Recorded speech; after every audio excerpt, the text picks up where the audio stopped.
Okay, let's unpack this. Today, we're taking a deep dive into the specialized world of electrical distribution, specifically the medium voltage or MV systems that are, they're really the arteries of our modern electrified world. They really are. This is the infrastructure that powers our cities, runs our factories, and, fundamentally helps keep the lights on when the weather turns rough. The listeners shared some incredible sources detailing two critical yet often unseen components at the heart of this grid. We're talking about ABB's elastomold cable accessories and their high-performance high-tech fuses. That's right. And our mission today is, well, it's a bit complex. We aren't just looking at the nuts and bolts. We're analyzing how these components translate into safety, reliability, and crucially, business strategy. So first, we'll dissect the technical fundamentals, why these products are so essential for safety and grid reliability, especially with huge trends like grid modernization and the urgent need for wildfire prevention. Then we're going to pivot hard into the strategic side. How does an associate product manager actually manage the profit and loss statement for a product line like this? How do they navigate mandatory compliance like ANSI, IE, and UL in North America? And even how they successfully interview for this kind of high-stakes role using the really comprehensive prep notes that were provided. It's a complete look at the whole ecosystem, from engineering material science all the way down to high-level career growth and competitive analysis. We're aiming to connect the electrical theory, the dollars, and the career path, all wrapped up in what looks like a humble power connector and fuse. So let's start right where the action is, the technical foundation of the grid. Elastomold is ABB's flagship brand for these MV cable accessories. We're talking about a crucial voltage range here, typically from about 5 kilo up to 35 kV. And these aren't simple commodity parts. They're reliable, maintenance-free connections that really make the underground network function.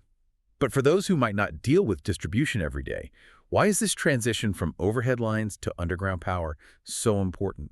And what specialized role does something like Elastomold play in that strategic shift? Well, the drive toward undergrounding MV networks, especially in dense urban corridors and, high-risk fire zones, it's less of a preference now and more of an economic and safety imperative. It's really driven by three interconnected factors: reliability, safety, and, well, aesthetics.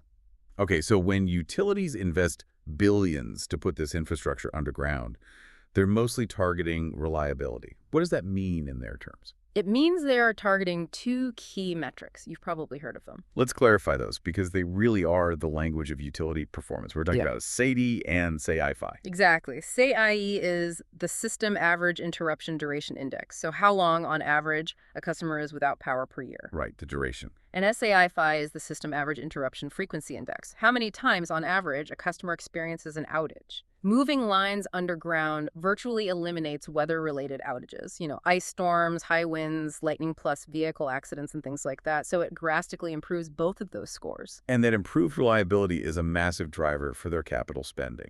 A huge driver. So when a major metropolitan area, and we can look at projects globally, like the really ambitious Dhaka city expansion in Bangladesh, decides to modernize and put infrastructure underground, it just immediately creates a massive demand for robust underground components. And that's where Elastomold comes in. Precisely. That trend dictates that every single splice, every connection, every termination, it has to function flawlessly. For 20, 30, maybe even 40 years in a hostile, confined environment, these high-quality components for terminations and splices, the Elastomold line, they're just non-negotiable. They have to endure moisture, temperature cycling, chemical exposure, all without needing maintenance. Reliability here isn't about fixing a problem. It's about preventative, maintenance-free performance from day one. Okay, so let's drill down into the component design itself, because this is where the U.S. standards really dictate the whole market. You mentioned a specific one, ANSI 386. Oh, absolutely critical. For the North American market, ANSI 386 is basically the Bible for separable insulated connectors from 5 kV to 35 kV. This isn't just a suggestion, it's the standard that ensures interchangeability, safety, and performance. So interchangeability is the key word there. It's huge. Compliance means that any utility can confidently connect an ABB elastomold elbow to, say, a transformer bushing from a different compliant manufacturer. This confidence is vital for grid operations and for minimizing repair downtime. So what specific performance requirements does that standard enforce that makes these accessories so reliable? It can't just be about whether it fits. No, it goes really deep into electrical integrity. It dictates the dimensions of the interfaces for sure, but more importantly, it requires really stringent electrical testing. Things like dielectric withstand tests, and critically, it puts limits on something called partial discharge. Okay, so dielectric testing sounds like it's about handling surges, like lightning. That's right. It proves the component can survive those momentary high voltage events. But partial discharge, that's the silent killer of insulation. Partial discharge, what is that, and why is regulating it so crucial for a 40-year lifespan of an underground component? So partial discharge, or PD, is essentially a small, localized electrical breakdown of the insulation that doesn't completely bridge the space between conductors. So like tiny sparks inside the rubber. That's a great way to think of it. Tiny sparks inside the insulation material. And over time, PD slowly erodes that material, creating microvoids. It is the absolute precursor to long-term insulation failure. If your connector shows too much partial discharge during testing, it will fail prematurely in the field. ANSI 386 sets very, very strict low limits for PD to ensure that the component will survive decades of continuous operation without this slow internal decay. Wow, so that's the strategic link. Meeting that PD standard is literally selling future reliability and reduced maintenance costs to the utility. You got it. That is a fantastic insight into why compliance is so much more than a checkbox. Now, let's talk about the physical material. EPDM rubber, ethylene propylene diene monomer.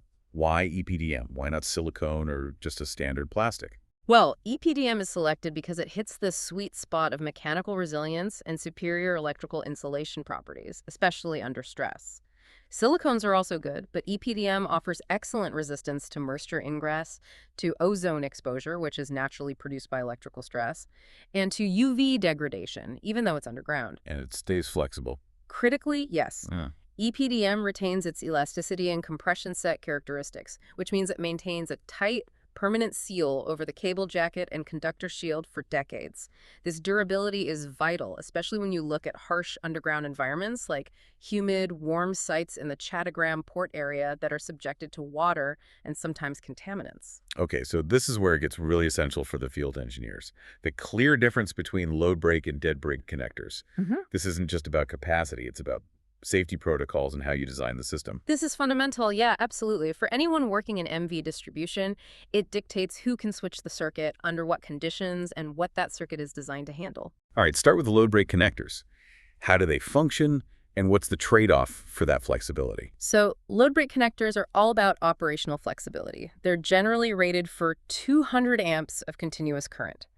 Their defining feature is that they allow disconnection and connection while under load. While the power is on. Exactly. They do this using a specialized probe and an internal arc quenching mechanism. It often involves a resilient polymer tip and some gas compression, which safely extinguishes the arc that's created when the circuit is opened. So these are used for routine operational tasks. They're the workhorses for switching operations in looped underground distribution networks. They allow maintenance teams to safely and quickly reroute power around a faulty section or during scheduled maintenance. Using a load break elbow to isolate a feeder without calling for an upstream outage is a major time and cost saver for the utility. You see it in high-density underground grids all the time. Okay. In contrast, we have the dead break connectors. The name itself implies a very crucial safety standard. Dead break is the definition of high power, high rigidity. These connectors handle significantly higher continuous currents, typically up to 600 amps. However, the rule is absolute. The circuit must be de-energized and verified dead before any connection or disconnection is attempted. No exceptions? No exceptions. There is no internal arc quenching mechanism designed for switching. Trying to disconnect a 600 amp dead break T-body under load would be catastrophic. And that 600 amp rating makes them suited for the really heavy-duty feeders. Where are they typically deployed? They're dedicated to high-load feeders and critical, often non-switched, substation connections. So think about connecting the high-side 33 kV feeders directly to the primary of a major distribution transformer feeding a heavy industrial load like the main supply for a steel plant's rolling mill or a massive paper factory. The 600 amp T-body connector is ubiquitous here. It offers superior current transfer, but you sacrifice that operational flexibility for raw power handling. Now, let's talk about insulation, which you mentioned is a significant differentiator. Cold shrink versus heat shrink combinations.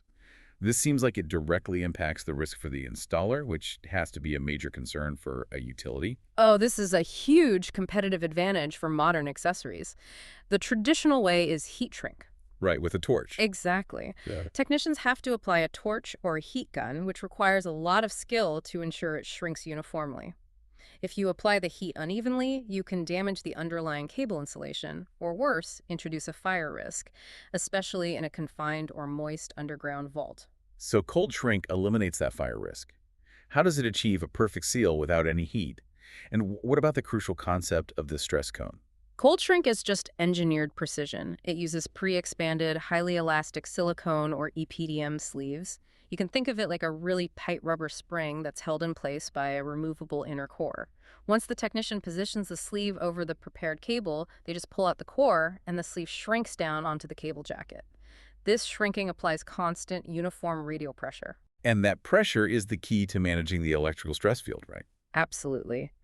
The termination point of an MV cable, where that metallic shield ends, it creates an intense electrical field concentration, a massive stress point. It can lead to immediate failure if it's not managed. The cold shrink termination uses a specific design feature called a stress cone or a stress control tube within the EPDM body. And this cone, it acts to grade and redistribute that electrical field uniformly across the installation's surface.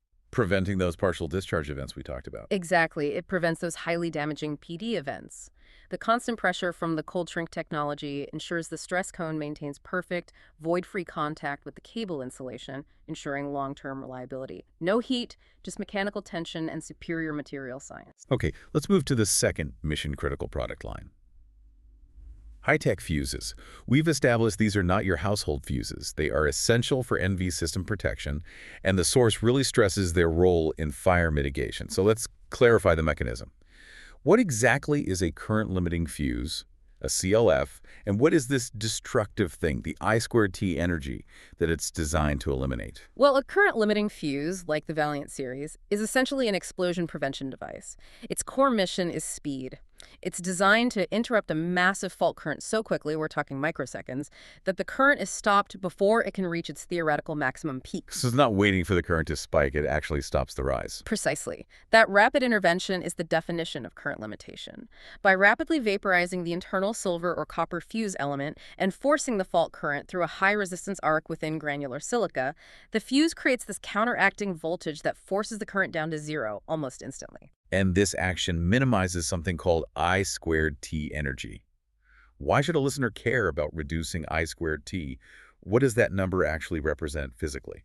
I2T is the measure of the thermal energy that passes through the circuit during the fault. Think of it as the destructive heat pulse. Okay.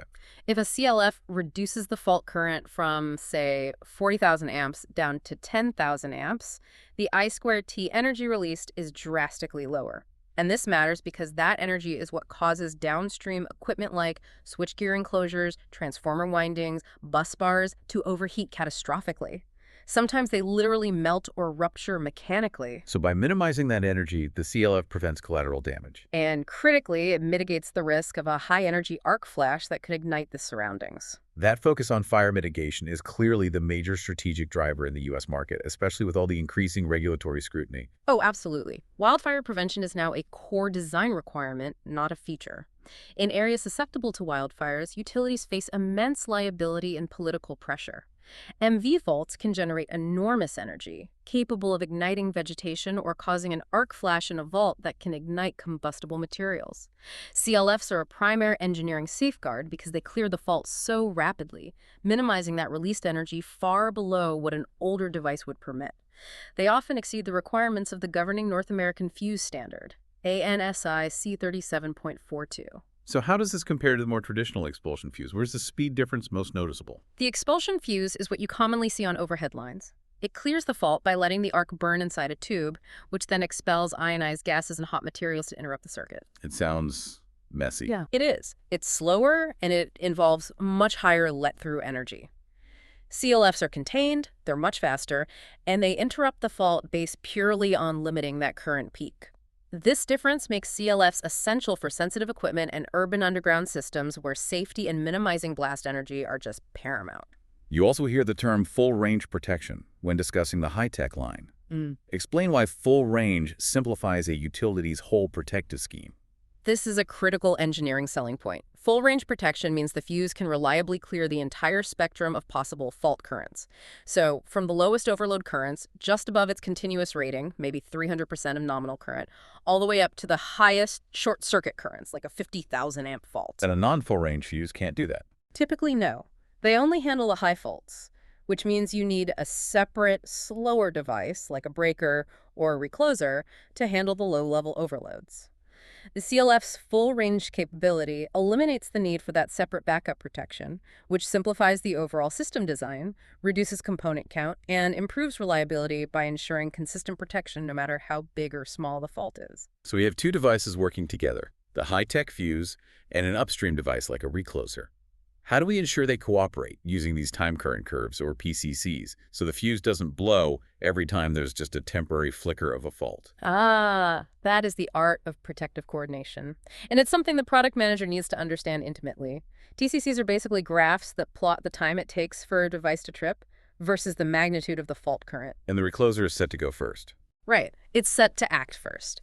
Since most faults are temporary, a tree branch momentarily touches a line, the recloser attempts to clear them quickly with what are called fast shots. If the fault persists after one or two recloser attempts, that indicates a permanent fault, like a transformer winding has failed. The time curves are coordinated so that the slower acting but ultimate protection, the CLF, takes over. So the fuse is the last line of defense. The absolute last line of defense. It isolates the permanently damaged section and prevents widespread or unnecessary outages for just transient issues. This precise, coordinated sequence ensures the smallest possible section of the grid is impacted, which directly optimizes those SAI-FI metrics we talked about earlier. Okay, that was a truly comprehensive look at the engineering of reliability. Now let's transition to the business side. Managing product lines like elastomold and high-tech fuses means you're constantly balancing these deep technical standards with, intense cutthroat market dynamics. The associate product manager role is essentially running a mini business unit. So what does this deep involvement in the money side, the profit and loss, actually entail? You're right. The PM is, as we said, the CEO of the product line. They are directly accountable for its profitability against major global competitors like Eaton, through their Cooper Power brand, and Schneider Electric. Managing the P&L means continuous strategic assessment and adjustment across 4 core areas. Okay, so let's start with revenue and costs. What are the day-to-day challenges in optimizing revenue and controlling costs for a specialized product, like a 600-amp dead-break T-body connector? So the first pillar is revenue tracking and optimization. And it's not just reporting total sales, it's actively driving the sales mix toward higher margin items, often the specialized dead break connectors or the highest rated full range CLFs, which offer unique value. On the cost side, the second pillar is rigorous cost control. For elastomold, the major cost drivers are the raw material, that high purity EPDM, and the highly specialized tooling you need for consistent manufacturing. Okay, let me introduce some friction here. You said EPDM quality is non-negotiable for reliability, but competitors like Eaton are aggressively pricing their accessories. If high-purity EPDM is expensive, how does the PM defend those margins? Surely a utility buyer who's under budget pressure will balk at paying 15% more for compliant elbow just because ABB claims they have better rubber. That's the strategic tightrope walk. You cannot win on price alone, so you have to win on total cost of ownership, or TCO. You defend the margins by monetizing reliability. You demonstrate that the initial premium for the EPDM accessory or the high-tech fuse translates directly into reduced future labor costs because there's no maintenance and fewer expensive catastrophic failures. You sell against the cost of an outage, which is exponentially higher than the component cost. So you shift the focus from price to risk mitigation. Exactly. And furthermore, you highlight the value of specific compliance, like full UL certification for every single part number, which competitors might not consistently offer across their entire line. That creates a necessary barrier to entry. Okay, that makes sense. Moving to the third pillar, inventory optimization. In infrastructure, lead times are everything. How does a PM forecast accurately enough to satisfy demand without holding massive amounts of capital in inventory? Accurate forecasting is absolutely essential. You have to predict customer consumption, especially for highly demanded standard items. And this requires sophisticated analytical skills, the very skills supported by the listener's MBA background. The PM has to analyze historical consumption data, identify seasonality, track major capital expenditure announcements from utilities, and look for patterns in competitor lead times. The source notes the need to analyze historical data for products like DP transmitters, and that rigor applies directly here. It's a balancing act. A huge one. Over-forecasting ties up massive amounts of capital. Under-forecasting leads to lost revenue and customer dissatisfaction, especially if a critical component like a load break elbow isn't available during an emergency. And the final strategic lever, pricing strategy. How do you approach that against rivals who might be leveraging lower manufacturing costs? It's a multi-tiered approach. You maintain a high margin on the specialized, differentiated products, like that 600-amp dead brake T-body or the new full-range CLF, where technical performance is key. For standard, highly commoditized accessories, you have to be competitive, but you're always focusing on cost control and efficiency to protect your floor price. It is fundamentally value-based pricing, constantly justifying the premium by pointing to compliance standards and long-term reliability against potential failure rates of cheaper, less rigorously tested alternatives. So to make all those P&L decisions, the PM has to have this 360-degree view of the U.S. MV market. What are the seismic trends right now that directly affect sales of connectors and fuses? We can really break the market analysis down into two major capital expenditure drivers, and then the non-negotiable compliance framework. The first driver, as we established, is grid modernization and undergrounding. PMs need to track utility CapEx that's dedicated to grid hardening. They have to know which utilities are investing heavily to move lines underground to improve their SAIDI and SEI scores, as this directly translates to demand for elastomalt splices and terminations. And those investments are pretty predictable, I'd imagine. They are, because utilities often have multi-year capital plans filed with their regulators. And the second driver, which has become a matter of life and death, is wildfire prevention. This is enormous. It's a regulatory earthquake in high-risk regions like California. It drives demand not just for CLFs, but for specific designs that meet new, stringent energy release limitations. A PM needs to understand the evolving regulatory landscape, for instance, how new CPUC rules might mandate specific fault clearing speeds that only a current limiting technology can achieve. This trend provides a significant competitive advantage to high-tech fuses over that older expulsion technology. Right. And the third essential analysis is competitor benchmarking. You have to know what Eaton's Cooper Power and Schneider Electric are doing down to the SUSU level. Are they leading in compact design? Are their cold shrink kits easier to install? The PM needs to conduct regular tear-down analyses of competitor products to identify manufacturing gaps or technical vulnerabilities. For example, if a competitor's new elbow has a lower partial discharge rating, that becomes a strategic talking point for the ABB sales teams, highlighting the superior EPDM formulation. Okay, let's solidify the importance of compliance. In North America, we've established that compliance is basically a mandatory filter. Absolutely. The PM has to be an expert in the non-negotiable standards. For accessories, it's ANSI 386 and IE 404 for splices. For fuses, it's ANSI C37.42. And for all of them, the UL listing is often the absolute prerequisite for adoption by major utilities and industrial facilities. Without that UL stamp, the product effectively doesn't exist in the U.S. distribution market. So ABB's strategy has to be built around that. Right. The strategy must be to ensure global manufacturing consistency while meeting or exceeding these minimum requirements, which justifies the perception of premium quality and certified safety. Okay, let's apply this strategic mindset to a product lifecycle.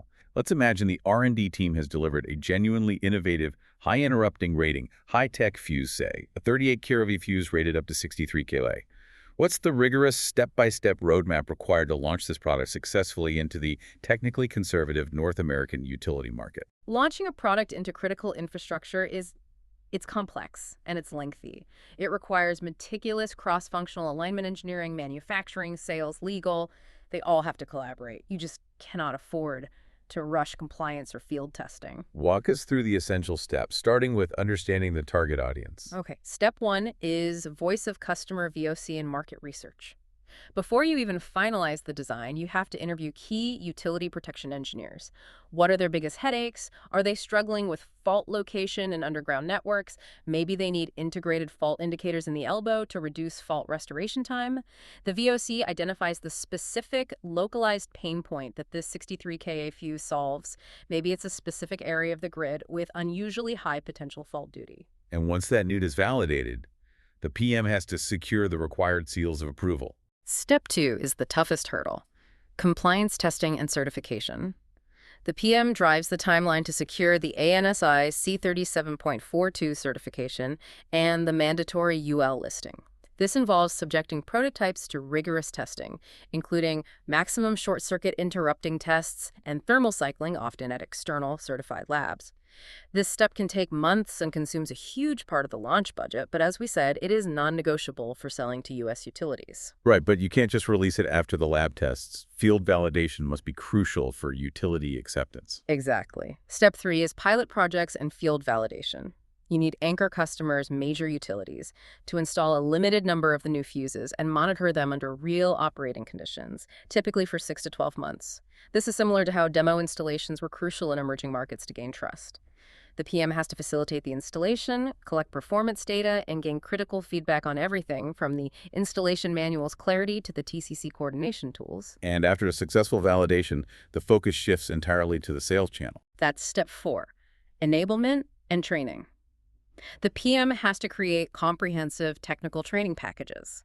The sales force needs to be fluent in the new TCC coordination software. They need to understand the thermal limitations and, most importantly, be able to articulate the ROI of paying a premium for a 63 kA fuse in terms of reduced system risk. Because U.S. utilities demand that deep technical knowledge. They demand it, so the training has to be technically rigorous. Okay, and finally, the external communication.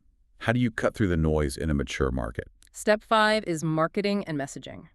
Digital campaigns, trade shows like AEP East, and industry publications, they all must focus laser-like on the core value propositions that the U.S. buyer prioritizes: safety, reliability, and risk mitigation. So for the new fuse, the messaging would be all about unparalleled fault-clearing capability and adherence to emerging wildfire standards, justifying that premium price point against competitors by emphasizing asset protection and regulatory compliance. We've built a deep technical and strategic foundation. Now let's pivot to the listener's personal journey. All this detailed knowledge feeds directly into securing a high-value career path. Specifically, a role like an associate product manager managing these mission-critical components. And the sources provided an excellent blueprint for how to prepare for this, blending technical mastery with strategic business thinking. Yeah, the profile outlined in the sources, so 12 plus years in technical sales, specifically managing high-value accounts and process automation, steel, cement, paper. And then you couple that with a recent executive MBA focused on operations and supply chain. It's the platonic ideal for a PM in this sector. It is technical depth married to commercial acumen. So why does that specific blend of experience, especially the deep vertical knowledge of steel and cement industries, translate so well to managing MB distribution products? Because the steel, cement, and paper sectors are massive power users. They operate huge MV switchgear and distribution systems. Someone managing those accounts understands the customer's pain firsthand. Right. They know the catastrophic financial consequence of an unscheduled MV outage. They understand the importance of fault clearing speed and the rigorous maintenance schedules required. They don't just know what an elbow connector is. They know the immense pressure the plant manager is under when that elbow fails. And the MBA adds the business framework. Exactly. The MBA layer provides the analytical framework to take that technical empathy and translate it into P&L modeling, pricing strategy, and inventory forecasting. The PM role is the bridge that validates technical risk with financial metrics. Okay, let's use the provided blueprint to structure a perfect self-introduction for this role. How do you articulate this diverse background concisely and powerfully? A successful introduction really needs to hit 4 beats in under 3 minutes. First is context, so the past. You establish instant credibility, highlight your hands-on experience in MV distribution technical sales, specifically mentioning the steel, cement, and paper sectors. That immediately signals you understand high-load applications and industrial demands. And next, you have to validate the strategic thinking. That's credibility, the education. Mention the BSc in engineering to confirm your technical fluency, and then strategically introduce the executive MBA in operations and supply chain. This shows you possess the analytical discipline required for demand planning, P&L management, and competitive market analysis. The third piece is connecting the dots, the vital bridge or the why. Right. You must explicitly connect your past experience analyzing market performance, handling pricing negotiations, deeply understanding technical product needs directly to the needs of the PM role. Managing the elastomold high-tech lifecycle, driving profitability, and tackling complex U.S. market compliance hurdles like ANSI 386 and wildfire regulations. And finally, leaving them with your unique proposition, the value add. You have to stress the unique perspective you bring. Perhaps focusing on hands-on knowledge of customer MV systems from emerging markets, which provides invaluable insight into how infrastructure rapidly scales. This shows you're not just capable of managing the current line, but you're ready to contribute to global growth and innovation strategies. Knowing the background is one thing. Performing under pressure in an interview is another. The sources emphasize the STAR method's situation, task, action, result as the essential tool for behavioral questions. This structure helps keep complex, detailed anecdotes concise and relevant. Absolutely. The STAR method forces you to tell a story with a quantifiable outcome. Interviewers want to know how you solved a problem, not just that you solved it, and the result has to be measured, preferably in dollars, time saved, or percentage improvement. Keep the answers sharp, ideally between 2 and 3 minutes. Okay, let's model some examples based on the listener's background. Yeah. Take the first one, influencing without authority. A PM doesn't manage the sales team, but relies on them to execute the strategy. Okay, so the situation or task might be convincing a major steel plant, a heavy power user, to abandon a low-cost competitor's UPS or MV solution in favor of ABB's, even though the competitor has an existing corporate framework agreement. The action wasn't just selling, it was a deep technical and financial exercise, preparing a detailed lifecycle cost analysis showing reliability benefits over 10 years, quantifying the projected downtime reduction, and presenting this data directly to the head of maintenance and the CFO. And the quantified result. The customer selected the ABB solution, resulting in a quantified order, let's say securing a $250,000 upgrade contract. The true result, though, is demonstrating the ability to use technical analysis and financial modeling to influence executive decision-makers who report outside your sphere of influence. Let's move to another one, handling conflicting priorities. The PM is managing a strategic launch while simultaneously responding to major customer RFPs. Right. So the situation or task was managing the tight compliance schedule for a new high-tech CLF launch, while at the same time preparing 2 massive proposals for industrial giants, Shaw Cement and a Bull Care Steel, each with multi-million-dollar MV requirements and non-negotiable deadlines. The action was immediate, implementing a structured decision framework, specifically an impact versus urgency matrix, to prioritize all the tasks, and crucially, communicating proactively with the engineering and sales stakeholders about resource allocation trade-offs to manage expectations. The successful result here hinges on meeting both demands without sacrificing quality. Correct. The result is successfully managing both simultaneous deadlines, securing both proposals by the required dates, and keeping the CLF compliance testing on track. This shows execution under pressure and the ability to maintain critical paths for multiple strategic initiatives. Okay, finally, data-driven decision-making, bringing those MBA skills to bear on a technical sales scenario. So, the situation or task was needing to forecast demand and set competitive pricing for a product line, maybe DP transmitters or standard load brake accessories, in a highly commoditized segment where a competitor just dropped their prices. The action involved rigorous analysis, analyzing 18 months of historical consumption data across 3 key industrial accounts, cross-referencing that with competitor pricing trends, and identifying a specific segment where volume could be gained without sacrificing margin. And the quantifiable result of that analysis. Well, the analysis helped forecast demand accurately, which prevented a stockout, and it allowed the sales team to secure a large multi-year order, for instance, from a client like Bashundara Paper, by tuning the pricing strategy based on predictive insight. The result is explicitly linking data analysis to a tangible revenue impact and optimized margin performance. The interview concludes, and the PM candidate is asked if they have questions. This is not a time for casual inquiry. It's a final strategic pitch to demonstrate they understand the specific challenges facing elastomold and high-tech fuses in the U.S. market. What specific questions show this level of research and strategic thinking?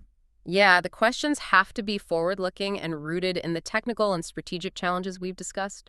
You have to avoid anything that sounds generic or that you could have just searched for online. Give us the top-tier questions focused on growth and market challenges. You should ask about growth and differentiation, something like, Given the intensifying focus on wildfire mitigation and grid hardening across U.S. utilities, what specific technical advancements in the elastomold or high-tech roadmap are prioritized to differentiate against Eaton and Schneider over the next 18 months, beyond just existing ANSI compliance? That shows you understand the competitive landscape. And the product strategic mandate. How about questions that focus on compliance as a continuous process? You could ask about compliance in future standards. Maybe. How is the current product roadmap aligned with anticipated revisions to key standards, such as a potential tightening of partial discharge limits under a future revision of ANSI 386, or the potential for new UL requirements driven by emerging state-level wildfire policies? This demonstrates you see compliance not as a past achievement, but as a continuous strategic challenge. And finally, aligning expectations for success, making sure the listener knows exactly how they will be judged. Right. Inquire about the success metrics. For the first 6 to 9 months in this role, what are the top 3 quantifiable success metrics that leadership views as critical? Is it focused on margin uplift for a specific accessory family, the successful completion of a compliance milestone, or the enablement training coverage for channel partners? This reveals leadership's immediate priorities and confirms your results-oriented mindset.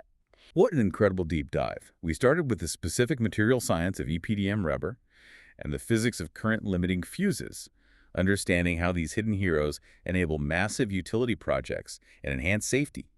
And we ended by breaking down the sophisticated business strategy required to manage these mission-critical components against intense global competition. We've seen that MV electrical distribution is far more than just connecting wires.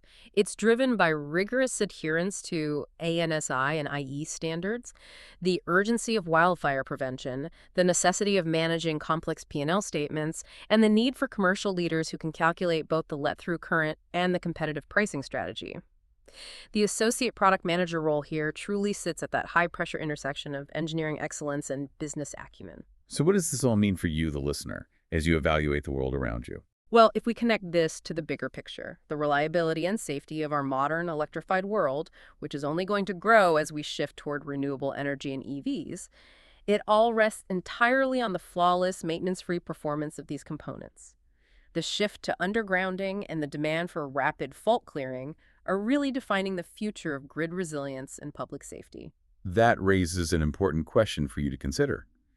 Given the increasing regulatory pressure on utilities for fire mitigation and the relentless pursuit of zero downtime grids, how might the next generation of MV accessories move past the limitations of EPDM and traditional fuse technology toward entirely new, possibly digital forms of fault protection?